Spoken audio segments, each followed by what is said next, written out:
Dios les bendiga, hermanos. Continuamos nuestro estudio con la próxima lección titulada Elegidos por Dios. Elegidos por Dios. Y esto se encuentra en Jueces capítulo 6, del 1 al versículo 1 hasta el capítulo 7, versículo 21. Amado Dios, gracias, Padre, porque mientras escuchamos todas estas diferentes historias y estudiamos tu palabra, podemos ver, Señor, que tú estás dispuesto a encontrarte con nosotros tal y donde estamos y tal y como somos, Señor, y darnos la oportunidad, Padre, de que podamos cambiar. Te pedimos, Padre, que toques cada vida, cada persona que se comunica con nosotros, Padre, y que podamos reflexionar y ver qué áreas de nuestra vida necesitan cambio. Guíanos y guárdanos, mi Cristo, en el nombre de Jesús. Háblanos a través de este estudio. Amén y amén. Así que, hermanos, vamos aquí entonces comenzando de Jueces capítulo 6 versículo 1. Tenemos que los madianitas, hermanos, eran personas del desierto. Ellos descendían de la segunda esposa de Abraham, que era Cetura, en Génesis 25, 1 y 2. Luego, otra vez más, vemos en Jueces capítulo 6 que una vez más Israel tocó fondo antes de volverse a Dios. Cuando dice cuántos sufrimientos se hubieran evitado si hubieran confiado en Dios de primera intención, hermanos, en vez de seguir volviéndose al pecado y volviéndose al pecado. El Antiguo Testamento registra varias apariciones, hermanos, del ángel de Jehová. Si usted no había escuchado esto, anótelo por ahí, luego puedo buscarlo y estudiarlo. Génesis 16, 7, 22, 11, Génesis 31, 11, Éxodos 3, 2, Éxodos 14, 19, Jueces capítulo 2, versículo 1 y Jueces 13, 3, Zacarías 3, del 1 al 6. Y no se sabe si es el mismo ángel que apareció en cada caso, pero lo que sí se sabe es que el ángel que se menciona aquí parece estar separado de Dios en un lugar. En el capítulo 6, versículo 12 lo podemos ver, pero como el mismo Dios en otro lugar, en Jueces capítulo 6, versículo 14. Así que esto ha llevado a muchos que crean que el ángel fue una aparición especial de Jesucristo, previa a su misión en la tierra, como lo registra el Nuevo Testamento. Y además de esto es posible que como mensajero especial de Dios, el ángel tuviera autoridad para hablar por Dios. En cualquiera de los casos, Dios envió un mensajero especial para transmitir un mensaje importante a Gedeón. Vemos acá en el capítulo 11 del versículo 6, del capítulo 6, que la trilla era el proceso de separar los granos de la capa inservible llamada barcia.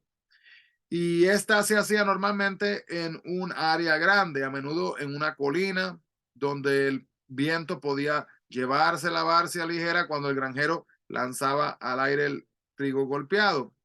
Sin embargo, si Gedeón hubiera hecho esto, hubiera sido un blanco fácil para las bandas de asaltantes que invadían la tierra.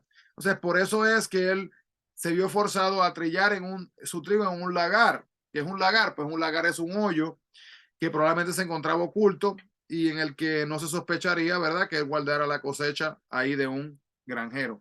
Luego vemos entonces que Gedeón le pregunta a Dios acerca de los problemas que estaban enfrentando y su nación y acerca de la aparente falta de ayuda por parte de él. Lo que no sabía era que el pueblo había traído calamidades sobre sí cuando decidió obedecer y rechazar a Dios. Así que en otras palabras, hermanos, lo que estaban viviendo, lo que estaban experimentando era por su propia consecuencia de sus propias acciones. Vemos entonces también acá que dicen el Jueces 6, 14 al 16, ciertamente yo estaré contigo, le dijo Dios a Gedeón, y prometió darle fuerza que necesitaba para poder vencer a la oposición. Y como Gedeón, pues nosotros hemos sido llamados, hermanos, para servir a Dios en formas específicas. Y aun cuando Dios nos promete las herramientas y las fuerzas que necesitamos, a menudo también ponemos excusas. ¿Lo ha hecho usted?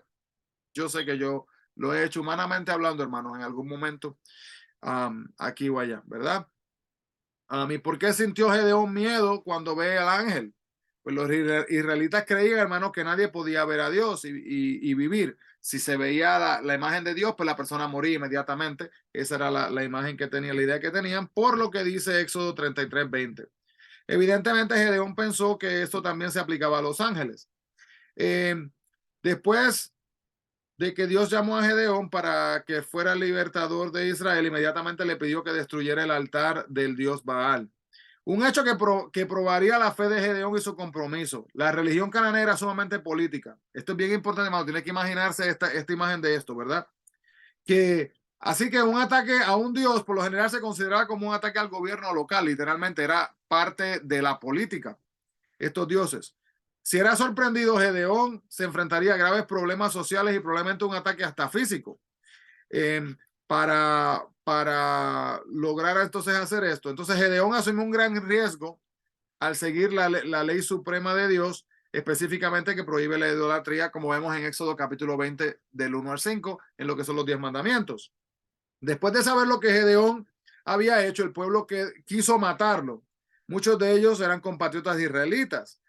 Esto muestra, hermano, cuán inmoral habían llegado a ser el pueblo de Dios, que hasta los mismos compatriotas querían matarlo, porque cómo se atrevía él a destruir a este ídolo, no Dios, pero le llamaban Dios con D minúscula, pero este ídolo, ¿verdad?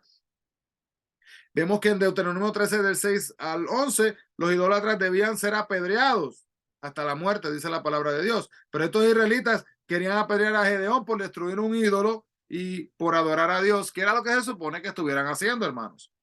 En una pausa rapidito, vemos aquí cómo Dios utiliza gente común, ¿verdad? Eso es importante, como Dios nos cambia el nombre también y como Dios nos utiliza a pesar de nosotros mismos. Bien importante. Escuche, Jacob fue conocido como un mentiroso, pero fue patriarca de la nación israelita. José, conocido como un esclavo, pero también su tarea fue salvar la familia, su familia. Moisés, un pastor en exilio y también un asesino, y fue la tarea guiar a Israel fuera del cautiverio de la tierra prometida. Gedeón fue un campesino y la tarea de él fue liberar a Israel de Madián. Jefté, él era hijo de una prostituta y su tarea fue liberar a Israel de los amonitas. Ana, una ama de casa, su tarea, ser madre de Samuel. David, un niño pastor y el más joven de la familia, su tarea, ser el más grande rey de Israel.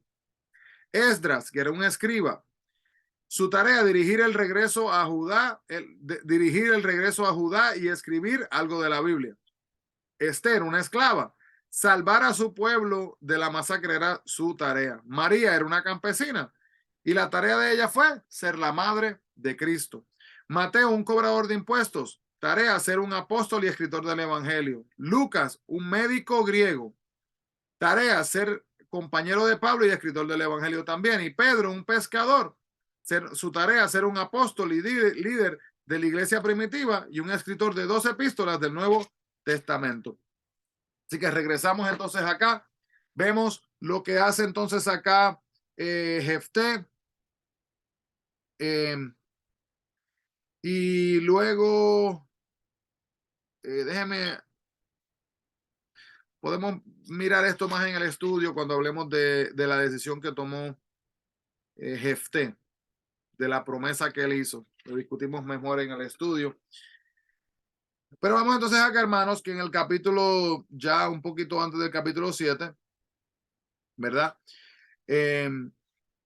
Vemos que aparece entonces acá está Gedeón.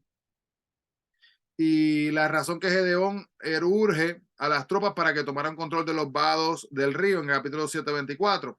Pero en el versículo 37 al 39, dice el 36, dice, y Gedeón dijo a Dios, si has de salvar a Israel por mi mano, como has dicho, he aquí yo pondré un vellón en lana, ¿verdad? Y le da prácticamente una prueba.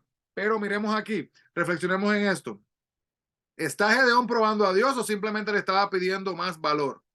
En cualquiera de los casos, aunque su motivo pueda ser quizás correcto, obedecer a Dios y derrotar al enemigo, su método era menos que ideal. Gedeón parece haber sabido que sus peticiones desagradarían a Dios, como dice el versículo 39. Y él exigió no solo uno, sino 2 milagros, hermanos. Y aún después de ser testigo milagroso, del milagroso fuego de la peña, que ya lo había visto. Es verdad que para tomar a veces buenas decisiones necesitamos hechos, hermanos, pero Gedeón tenía toda la información que él necesitaba frente a sí mismo a él. Y luego, después de ver el milagro del vellón húmedo, ¿por qué pidió otro milagro?